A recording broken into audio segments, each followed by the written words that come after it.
This year, the Royal House of Windsor celebrates 100 years on the British throne. They are now the most famous royal family in the world and have prospered while other great dynasties have fallen. They've seen their relatives overthrown, murdered and exiled, overcome family feuds, fire and betrayal.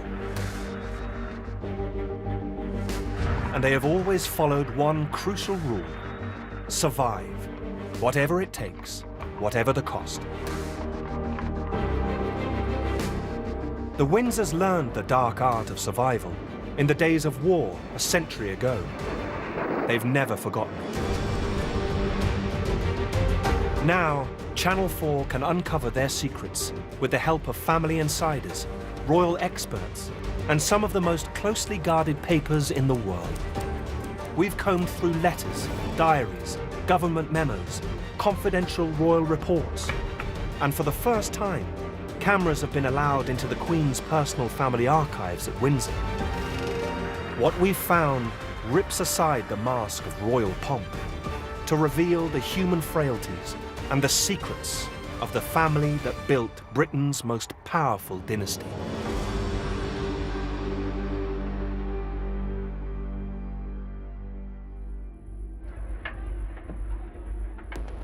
On the morning of the 13th of June 1917, 14 bombers took off from a base in German-occupied Belgium. Their destination, London.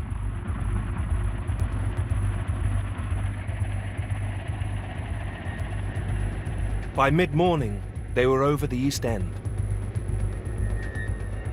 The children of Upper North Street School in Poplar were just starting a maths class. I was on my 5th sum, and this plane was coming over. So the teacher saw everybody's eyes lit up and said, "That's one of ours." I'm still thinking this as I finish my sum. Somehow I managed to climb out, and as I went out the classroom door, I stepped over a little boy who was dead.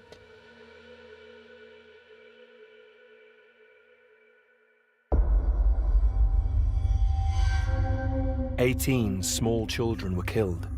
Across London, 162 people died. This was something totally new. It was horrific. It killed children. It was plastered all over the newspapers, and the bombers that did it had the same name as the royal family. Gotha bombers, Saxe-Coburg Gotha. And suddenly, the royal house discovers that it has the wrong branding. Time to change.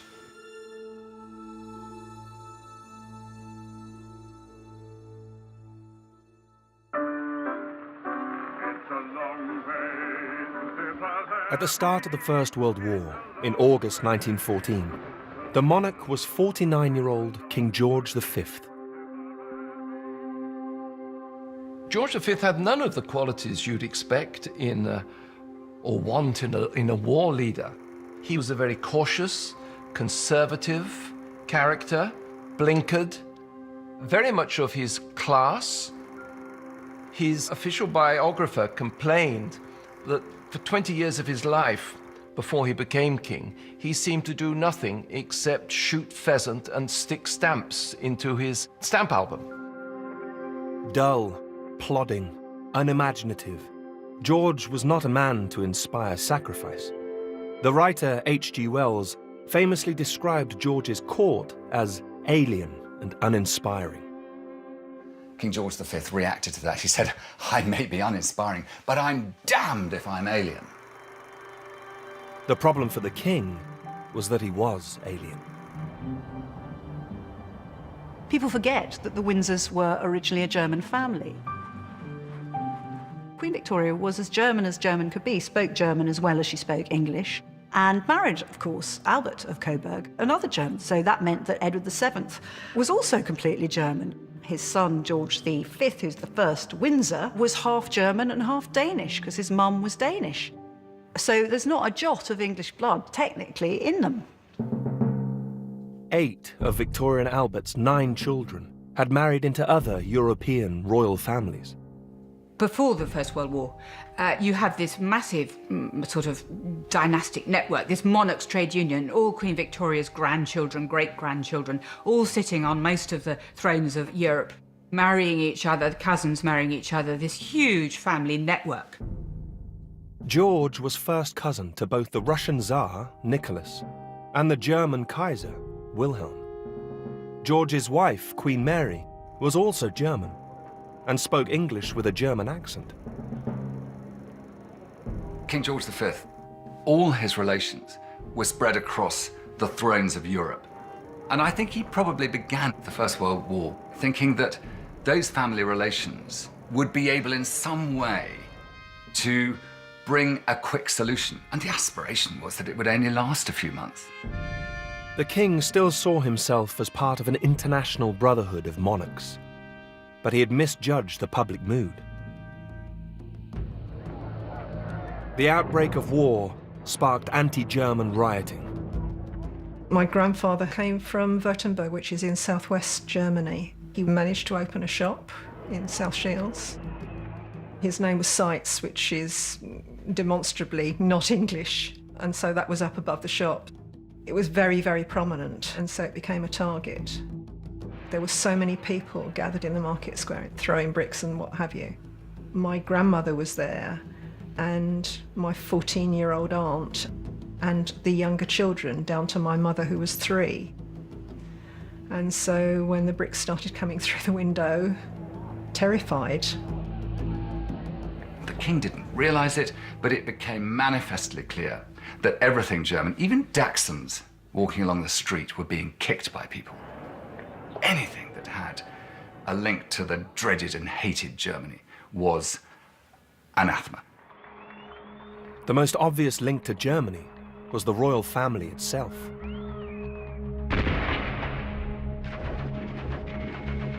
As casualties mounted, the government introduced conscription. A few months later, in the summer of 1916, British forces were decimated at the Battle of the Somme. The mood is changing. The public are just fed up with this war, and the number of people dying, and the privations and the agony. People are not going to put up with this any longer. The old order, the great institutional monarchies of Europe, are themselves buckling. In March 1917, King George received terrible news. His first cousin, the Tsar of Russia, had been overthrown. It was a first blow to the international club of monarchs, and for George, deeply personal.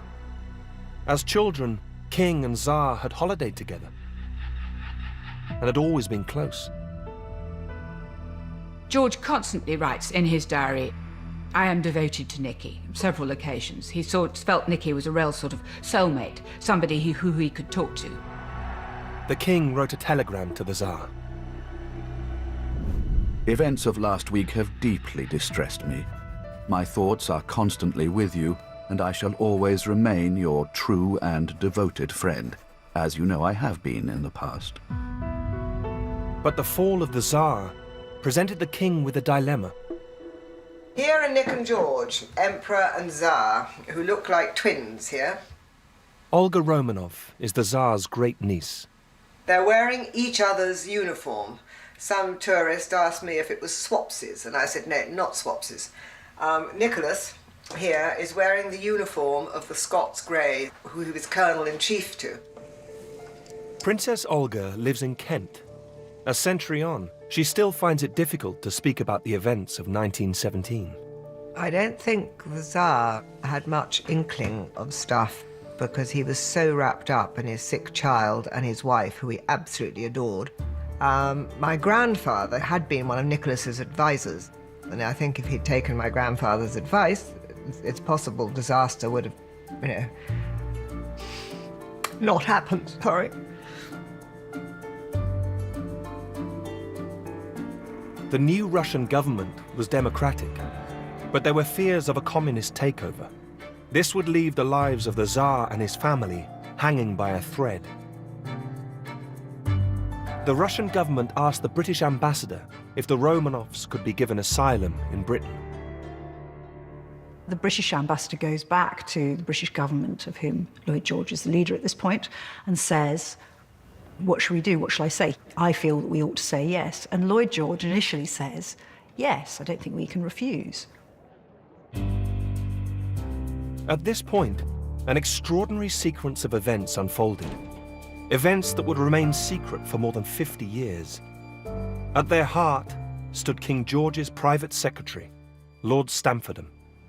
Lord Stamfordham was my great-great-uncle. He was a very wily character, and I think he was probably one of the first courtiers to be PR savvy. He was monarchist through and through. He was dedicated to them. He was there, he saw it, to protect them from anything that went on in the world. It was Stamfordham's role to advise the king, and he feared the mood in the country. The fall of the Tsar may have horrified the royal family, but it delighted Britain's war-weary people, who saw the Tsar as a tyrant. Mass rallies were held, where socialists and republicans offered passionate support for the Russian Revolution. Stamfordham compiled a file that he gave the title Unrest in the Country. It contained newspaper clippings and letters he'd received from a network of informants. Stamfordham's top secret file is now kept at Windsor Castle. Tens of thousands of records going back hundreds of years are kept here. And our cameras have been granted access to the Queen's own private archive. The Unrest in the Country file includes this letter from a Salvation Army colonel in Essex, which was typical of the type of information Stamfordham was receiving. I have noticed, since the news came to hand of the Russian Revolution, a change has come over a certain sector of the people in respect to their attitude towards the king and the royal family. A friend of mine saw written in a second-class railway carriage, "To hell with the king, down with all royalties." It is a panic that's going on, certainly a panic in the palace, which is beginning with Stamfordham, and I'm sure that he communicated that panic to the king. The king instructed Stamfordham to write to the government. His letters about the Tsar lay buried for half a century, but are now available at the Parliamentary Archives. For decades, people thought that the key decisions were taken by Lloyd George, the Prime Minister, and these documents reveal that this was not in fact the case.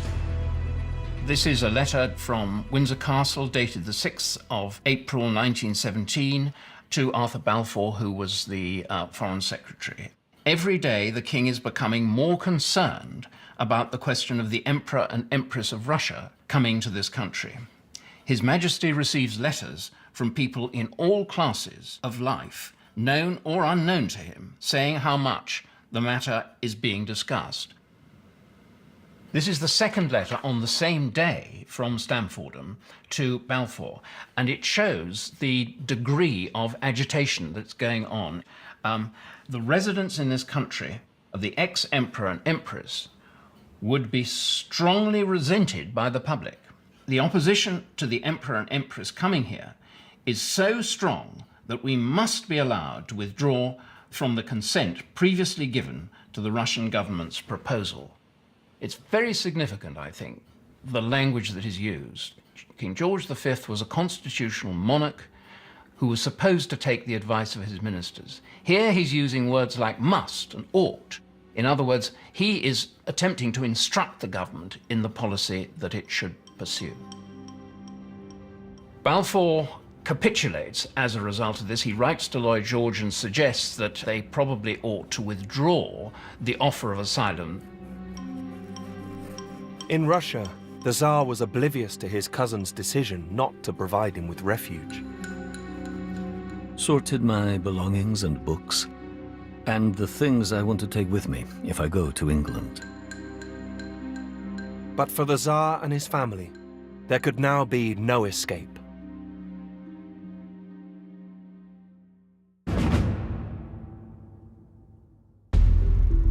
In March 1917, the Russian Tsar was overthrown. An initial offer of asylum was secretly withdrawn by King George V, anxious about anti-royalist feelings in Britain. 6 months later, the Bolsheviks seized power in Russia. The Tsar and his family were moved to this house in Ekaterinburg in the Russian Urals. Shortly after arriving, they were taken down to the cellar in the middle of the night and brutally murdered. George consigned the house of Romanov to history and his cousin Nicky to the firing squad in order that the House of Windsor should survive. I think this decision to refuse asylum is characteristic, certainly, of the British royal family, which is a pragmatic, realistic, but a certain ruthlessness. When their survival is at stake, they will make the decision that ensures they survive. King George did eventually allow the Tsar's sister, Xenia, to come to England. She was rescued by a British battleship with her son, Prince Andrei, who was Princess Olga's father. Only now has Olga become aware of the Stamfordham letters and the role played by King George in the death of the Tsar. My father never ever said that it was George's fault. He always thought it was the Prime Minister, but apparently it wasn't the Prime Minister's fault at all. It was all George's fault. I'm very glad my father died before the letter was found, because he would have been really upset.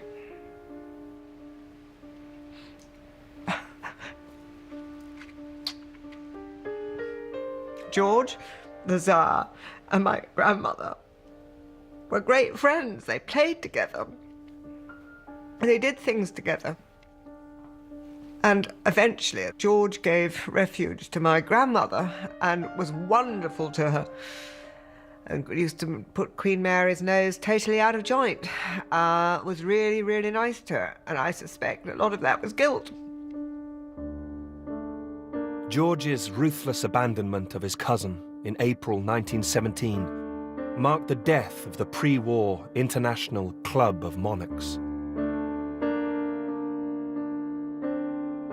But for the king, a bigger challenge remained: to forge a connection with his own long-suffering subjects, now entering the fourth terrible year of war.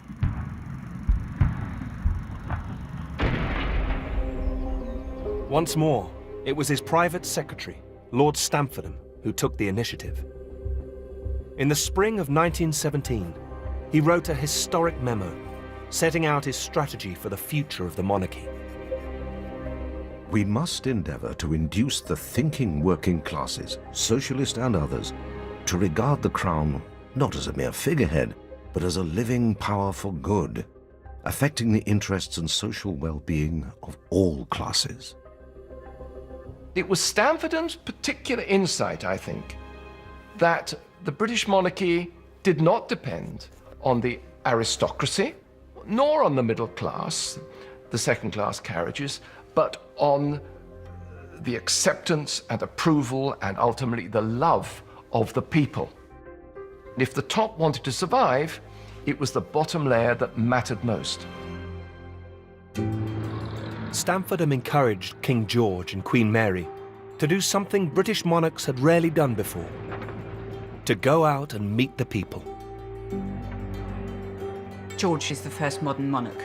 The first monarch who is prepared to not just go around in a big car waving at people, but to get out of the car and visit factories, go into people's homes, go down even coal mines, talk to people, get out there, be seen. This is a completely different notion of monarchy. It's a total change. Stamfordham ensured that it was not just the King and Queen who appeared in the newsreels, but also the Prince of Wales. Known in the family as David, the future King Edward VIII was serving as a staff officer and emerging as a major asset in Stamfordham's rebranding of the monarchy. Well, David was the David Beckham of his day. He was a megastar of his day. He was the most popular bachelor of his day. Everybody wanted to be seen with him or dance with him. One can only use the term, corny though it is, charisma to attach to him. I mean, he was like Princess Di. He glowed, he glittered.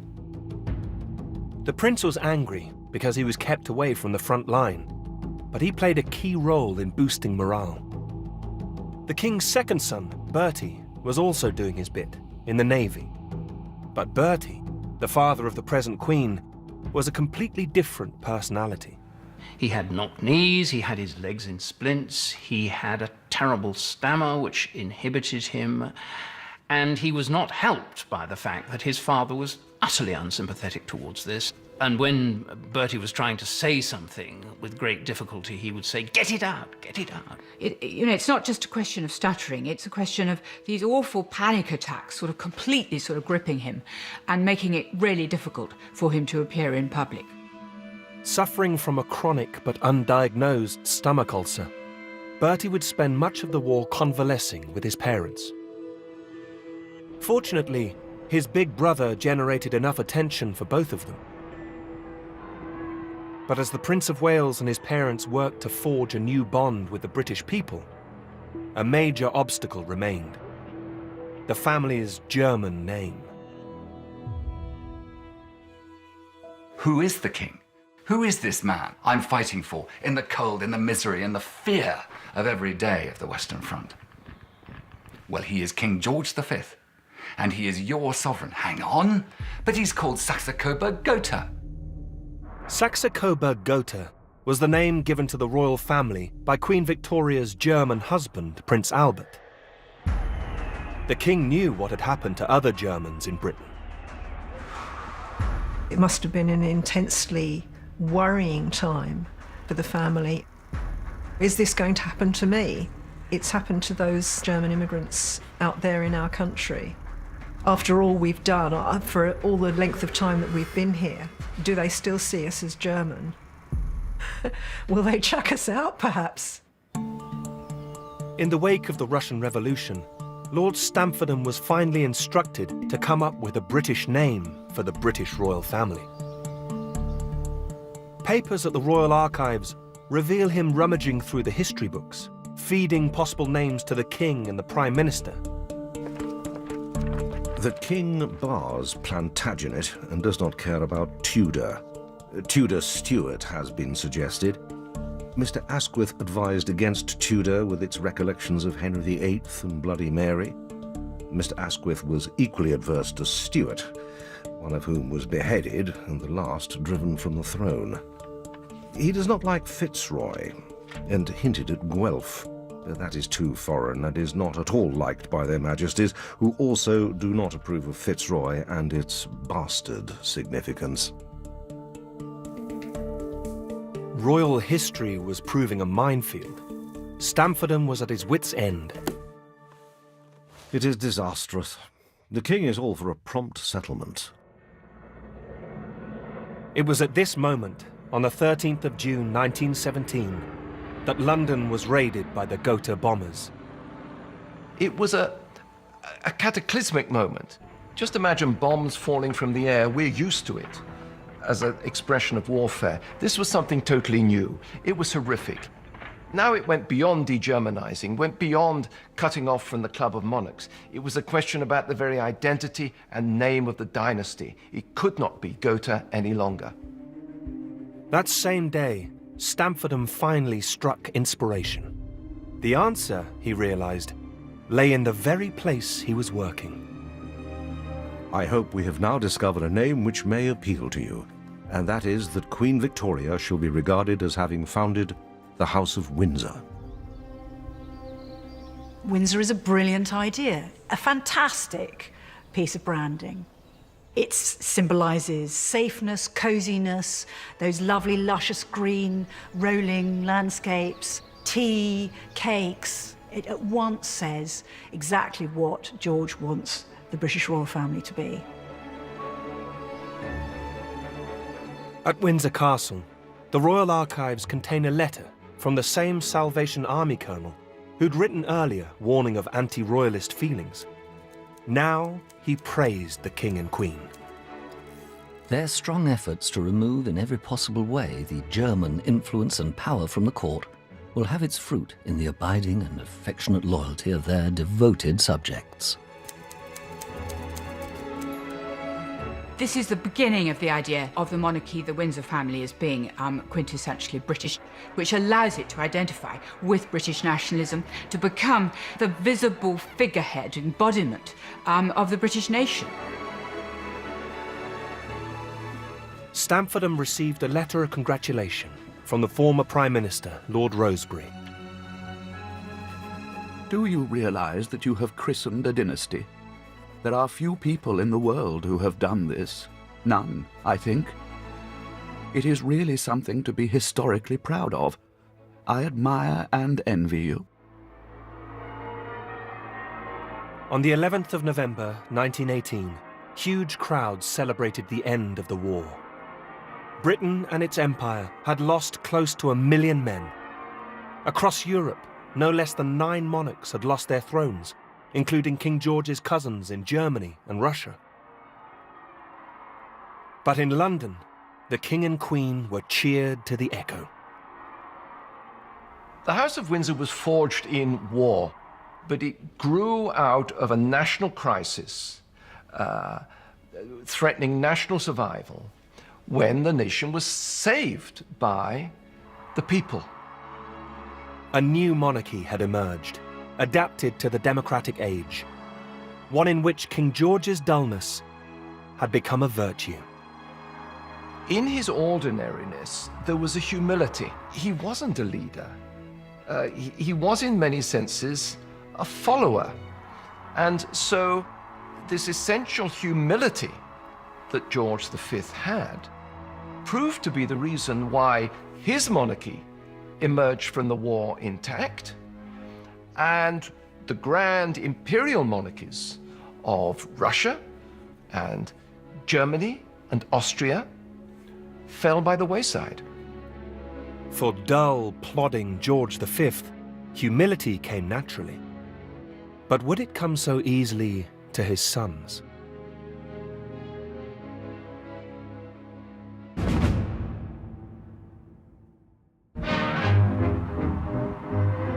In the years following the First World War, the rebranded Windsor dynasty was hugely popular. The King and Queen continued their punishing schedule of public appearances. Their second son, Bertie, was starting to carve a modest niche for himself, although his stutter made public appearances a torment. I'm sure that we are all happy to feel that the generosity of His Majesty has set an example to all, and which has been widely followed throughout the country.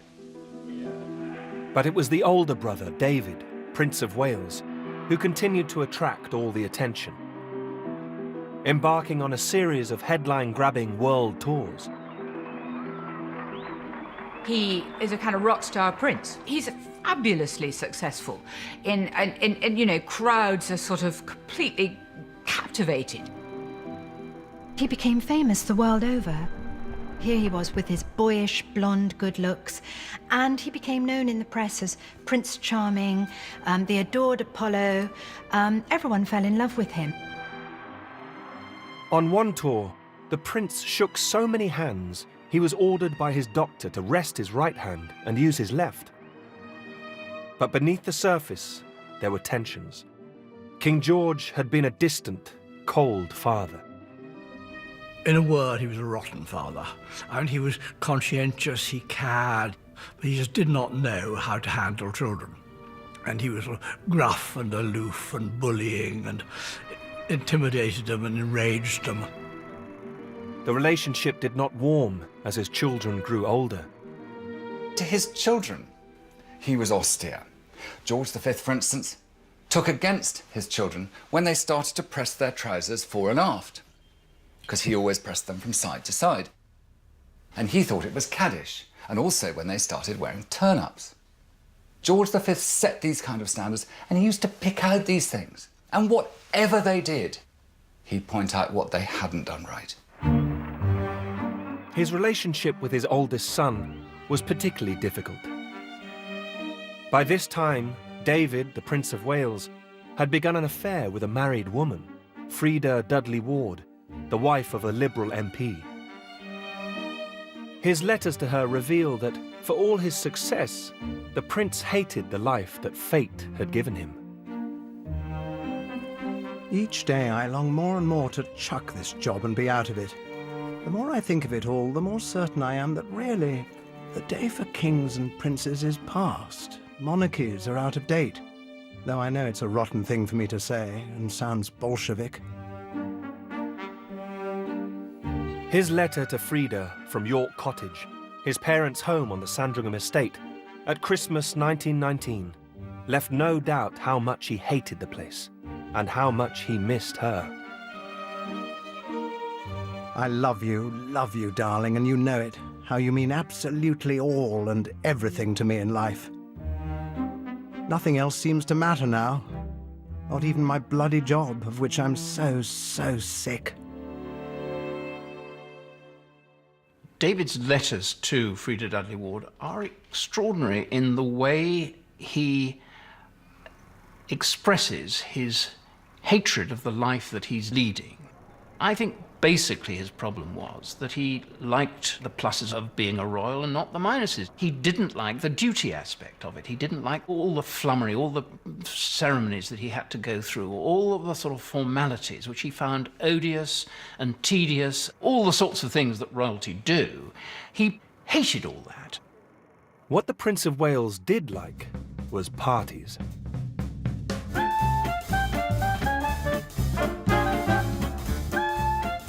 Like many young men returning from the war, he was captivated by the new jazz age.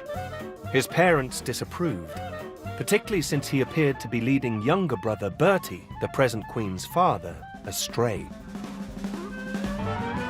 Bertie, in his early 20s, spends a lot of time with David and does become involved with this very attractive Australian married woman, Sheila Loughborough, apparently the original Sheila, who's part of this very kind of irreverent social set. Sheila happened to be Frida's best friend. She was brought in to match up with Bertie so that the two brothers could go together and not seem to be duos with two married women.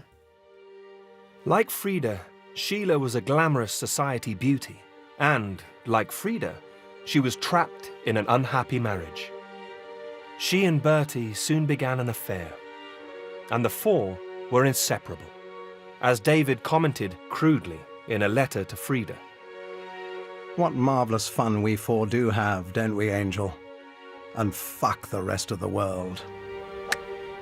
In the summer of 1919, David and Bertie spent a golfing weekend with Sheila and her alcoholic husband, Lord Loughborough. David wrote about it to Frida. After tea, I managed to lure Luffy away on the pretext of wanting to play a few more holes of golf on the local course, so as to give Sheila a chance of being alone with Bertie. They said they were tired, and we left them. It's all so sordid, though. I'm sure Luffy doesn't suspect Bertie at all. The king did not approve, and demanded Bertie end his affair with Sheila. But he also dangled a carrot, as Bertie confessed to his brother David. He's going to make me Duke of York on his birthday, provided that he hears nothing more about Sheila and me. And of course, George V had been made Duke of York by Queen Victoria, so it was a very special thing for Prince Albert, as he then was, to be made Duke of York by his father. David was furious, as he wrote to Frida. Christ, how I loathe and despise my bloody family, as Bertie has written me 3 long, sad letters in which he tells me he's getting it in the neck about his friendship with poor little Sheila. But Bertie caved in. In the spring of 1920, he ended his relationship with Sheila. Bertie was very different to his brother. He was a shy young man, but he always would put duty above love, and he acquiesced to his father's demands to be the Duke of York, provided he never speak of the Australian again. The king wrote to his second son to thank him. The letter, in the king's own hand, is in the royal archives and has never before been shown on television. I know that you have behaved very well in a difficult situation for a young man, and that you have done what I asked you to do. I feel that this splendid old title will be safe in your hands, and that you will never do anything which could in any way tarnish it. The king's oldest son was determined he would not be dictated to in the same way, as he wrote to Frida. If HM thinks he's going to alter me by insulting you, he's making just about the biggest mistake of his silly, useless life. All he has done is to infuriate me and make me despise him and put me completely against him, and I'll never forgive him. God damn him. David and Frida would continue their scandalous affair for more than a decade. Bertie, by contrast, was about to start pursuing a girl who perfectly fulfilled all of his father's expectations.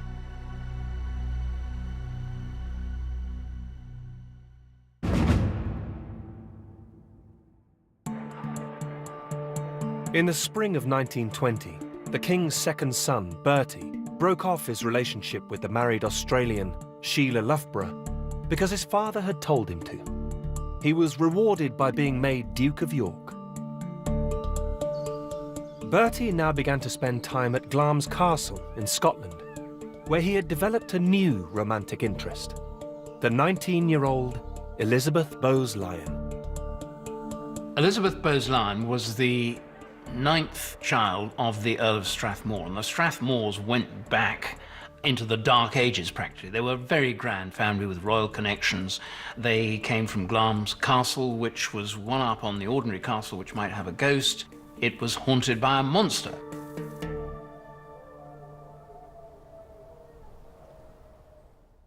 Elizabeth Bowes-Lyon is an incredibly attractive, kind of magnetic young woman. And she has so many admirers. And you get this sense of her as being the sun and all these people revolving around her. Everybody was in love with Elizabeth Bowes-Lyon.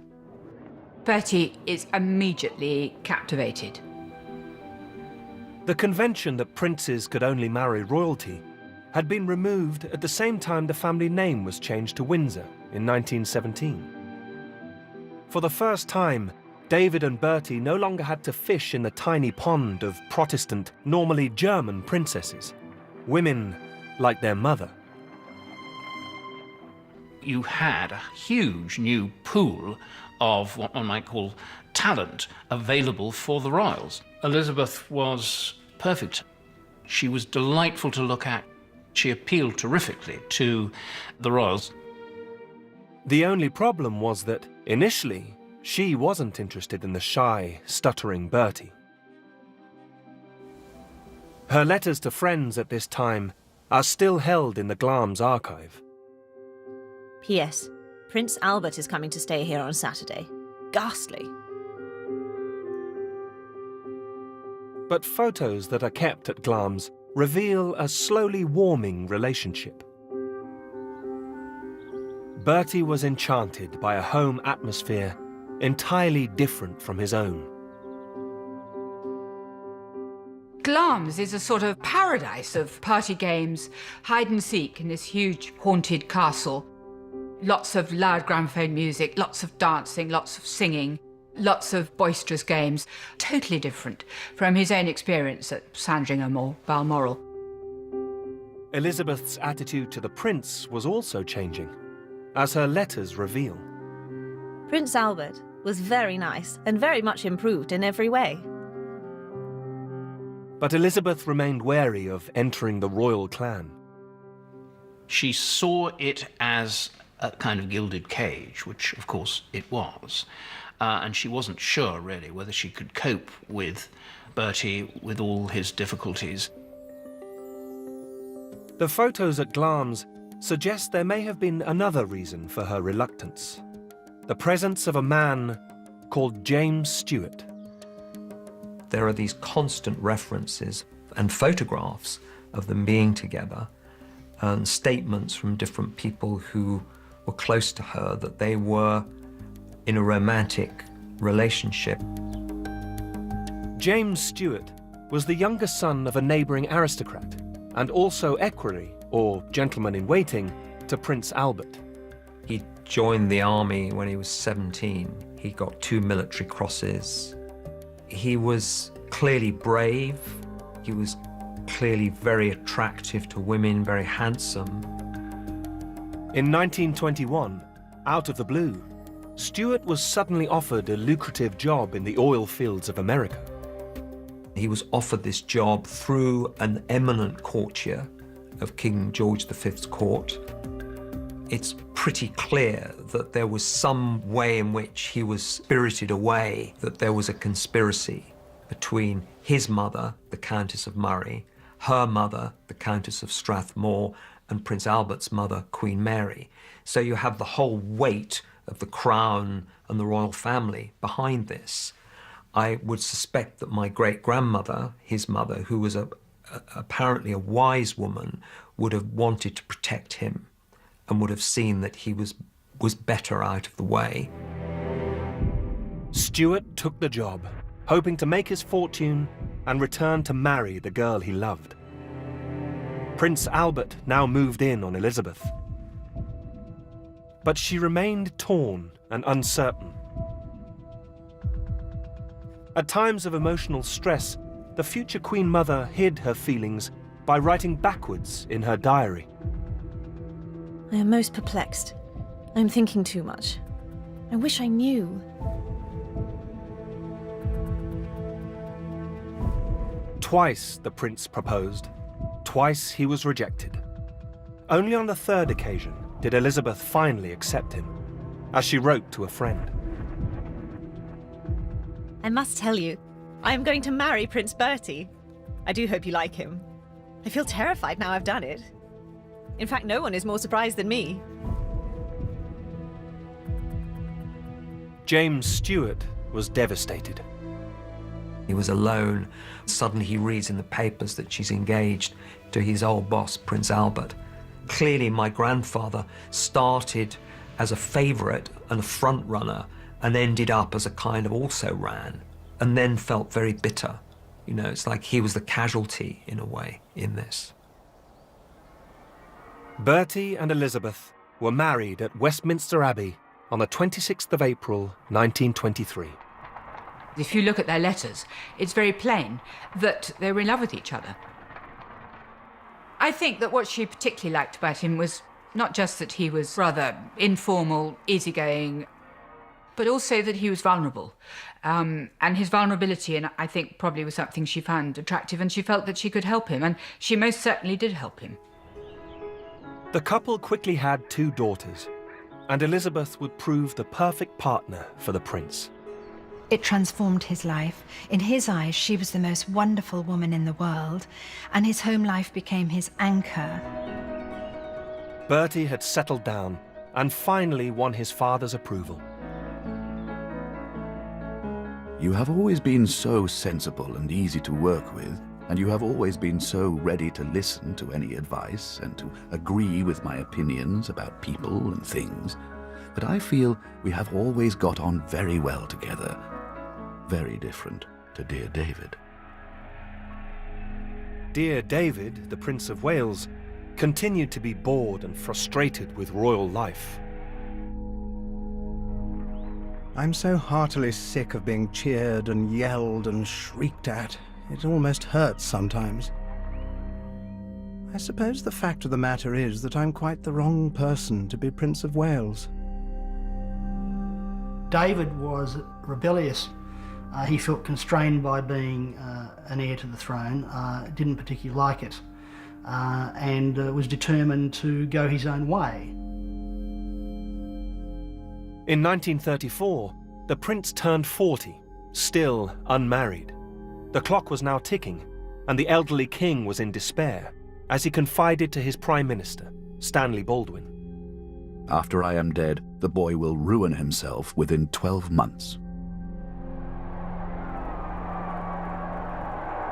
The following year, huge crowds turned out to cheer the king on his silver jubilee. In his Christmas broadcast that year, George chose to focus on the bond he shared with his people. The year that is passing has been to me most memorable. It called forth a spontaneous offering of loyalty, and I may say of love. It is this personal link between me and my people which I value more than I can say. It binds us together in all our common joys and sorrows. Just 4 weeks later, he was dead. King George had created a new style of monarchy, one based on sacrifice and duty. Now the crown passed to a very different personality, his 41-year-old son, who would reign as King Edward VIII. Overwhelmed, the new king wept uncontrollably on his mother's shoulder when told of his father's death.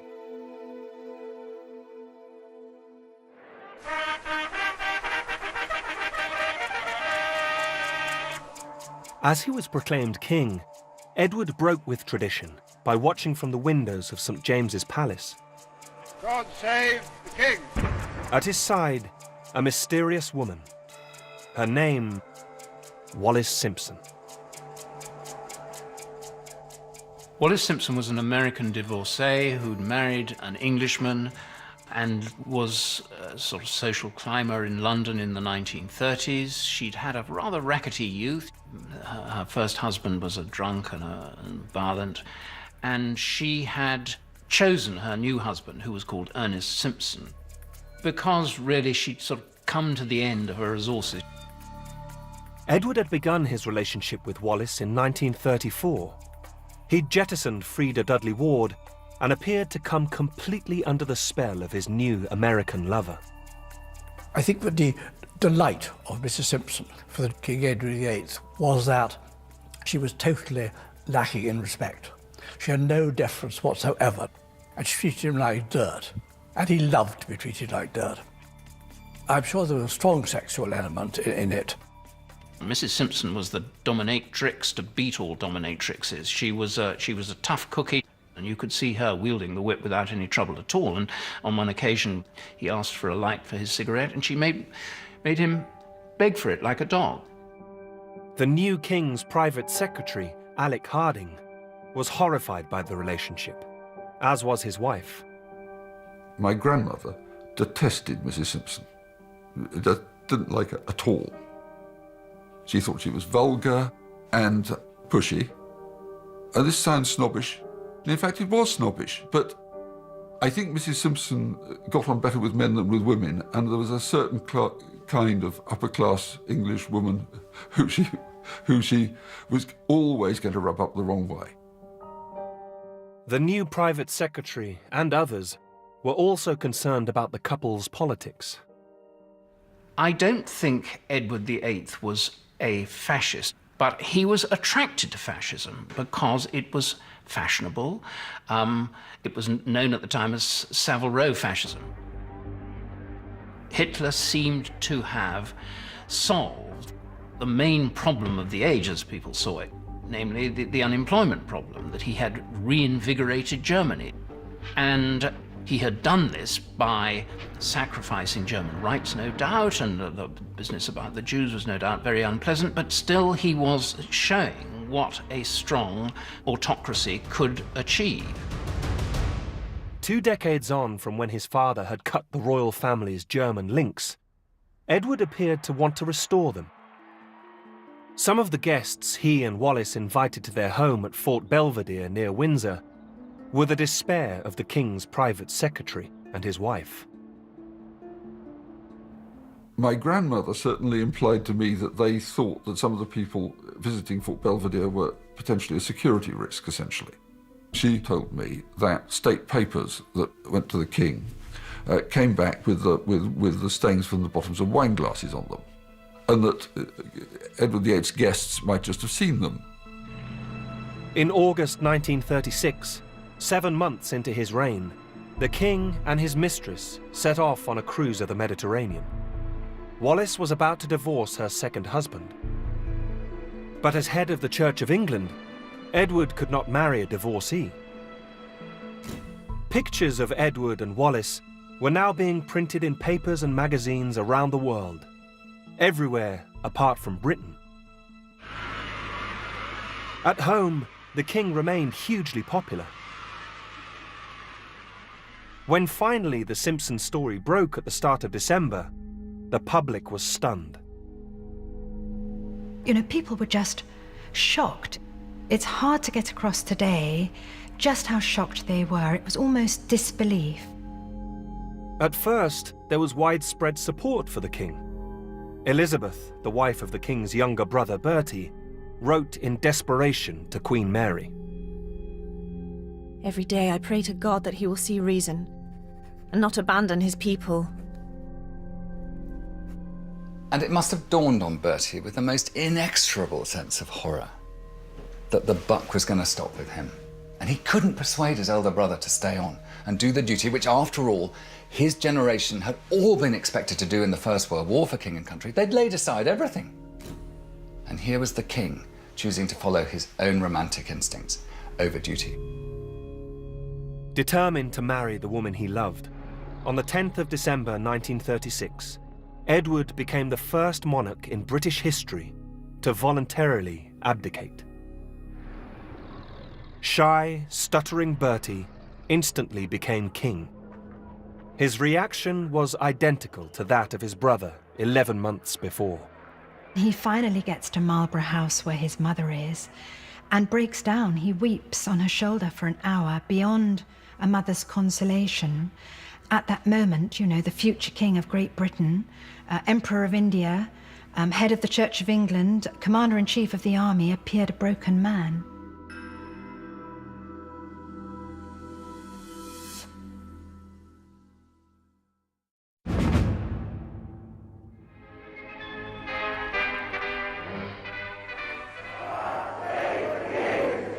On the 12th of May, 1937, Edward VIII's younger brother, Bertie, was crowned king. He took the name George VI in honor of his father. The new Queen, Elizabeth, could not forgive Edward and Wallis Simpson for the burden they had placed on the shoulders of her vulnerable husband.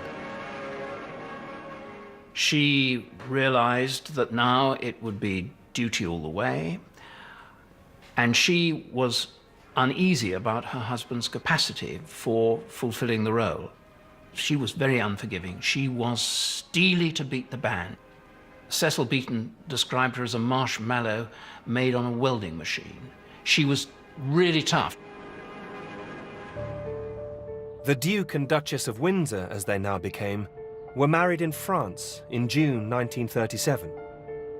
At Queen Elizabeth's insistence, Wallis was denied the HRH title or any of the trappings of royalty. I think he had visualized himself as coming back to Britain as a kind of subsidiary prince and enjoying the kind of life, all privilege and no responsibility that he'd enjoyed as Prince of Wales. But of course, George VI couldn't countenance this at all. He was constantly looking over his shoulder to somebody who was much brighter and smarter and more alluring and had more charisma than he did. And so the Duke of Windsor had to live abroad. King George knew that if his brother chose to, he could easily become a dangerous, alternative focus of loyalty. And the king's worst fears were about to be realized. Berlin. A huge crowd greeted the Duke and Duchess of Windsor, and they were specially welcomed by Dr. Lai, the Reich's organization manager. In October 1937, less than a year after the abdication, Edward and Wallis toured Nazi Germany. Pathé catches the moment. There he is with Wallis at his side, turning up in Berlin, surrounded by a crush of 2,000 people, who all longing to catch a glimpse of the fairy tale, you know, the man who's given up his throne for love. He was feted by the Nazi leadership. There were smiles and handshakes all round, even the occasional Nazi salute. And of course, what he wanted to do was fashion a role for himself on the international stage and give Wallis a taste of what it would be like being feted like a queen. He did this, I think, to bring himself back into the limelight. And I think it bespeaks a sheer sort of naivety, ignorance, stupidity on his part, that he didn't see what a monster Hitler was.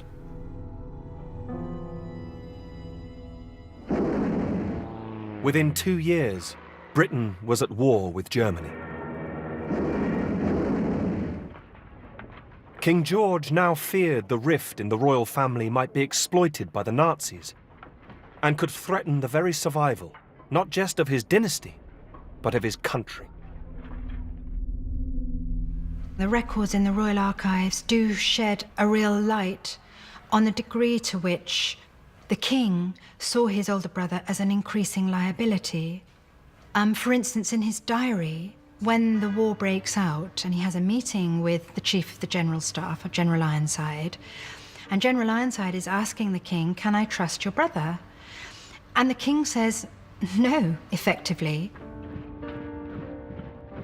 8 months later, France fell.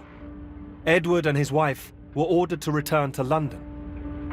Instead, they fled to neutral Portugal. Shortly afterwards, the government in London received an extraordinary document. A document only recently discovered at the National Archive in Kew, and shown now for the first time on British television. So this is a letter to Alexander Cadogan, who was an undersecretary at the Foreign Office, and it's British intelligence, actually from a source in Prague, the 7th of July, 1940. And it says on it PM to C. We know the Prime Minister saw it that day, and the King pretty shortly afterwards. And it says, Germans expect assistance from Duke and Duchess of Windsor, latter desiring at any price to become Queen. Germans have been negotiating with her since June the 27th. Status quo in England except undertaking to form anti-Russian alliance. Germans propose to form opposition government under Duke of Windsor, having first changed public opinion by propaganda. Germans think King George will abdicate during the attack on London. You can imagine what this was like for the nervous king reading this. The ex-king appeared to be negotiating with the Germans. Whatever the Duke's actual intentions were will never be known. He agreed shortly afterwards to become governor of the Bahamas, where strict instructions were issued that women should not curtsy to the Duchess. The couple had effectively been banished. I very much doubt that the British government has it in mind at the present that my official activities should extend beyond the confines of the Bahama Islands. The Duke always denied he had contemplated treachery in that fateful summer of 1940. But he and Wallis Simpson would remain royal pariahs for the rest of their lives. In Britain, meanwhile, King George went from strength to strength, touring bomb sites with his wife during the Blitz. Buckingham Palace itself was bombed, and the King's refusal to leave London made him a popular symbol of resistance. Standard waves above for everyone to see. The King is with his people, 'cause that's where he wants to be. He proved to be a steady and reliable focus for a nation that had to fight back on its own in 1940 to make sure that Germany was defeated. Like Mr. Jones and Mr. Brown, the King is still in London town. At the end of the war, King George stood on the balcony at Buckingham Palace, just as his father had, 27 years before. It was like the quintessential moment of victory, and the king had done it, you know. All the doubts about the monarchy at the time of the abdication were dispelled. The Windsor dynasty and the new model of popular monarchy had been tested in the fire of war twice and come through. It had been threatened by the rise of democracy and the danger of revolution, and had come through. And when threatened by internal division, it had been ruthless in cutting out the weak link. The Windsors present themselves to the world as an amiable constitutional monarchy. But I think their main duty is to ensure their own survival, and nothing has got to be allowed to endanger that. Duty and sacrifice were the foundation of the new Windsor dynasty. There could be no place for personal passions or desires. It was a heavy burden to lay on the next generation. Next time, using unseen footage, a lovesick princess and an ailing king keep up appearances as a crisis looms at home. You see that same time next week. Now, tomorrow night at 9, Trevor Phillips poses the question, has political correctness gone mad? It is all up for debate. And Friday night at 9, we've been without them for too long. Gogglebox returns with a brand new series. Next, though, loads of goodies, but what about the offers? We'll find out in 4 Rooms with Sarah Beanie.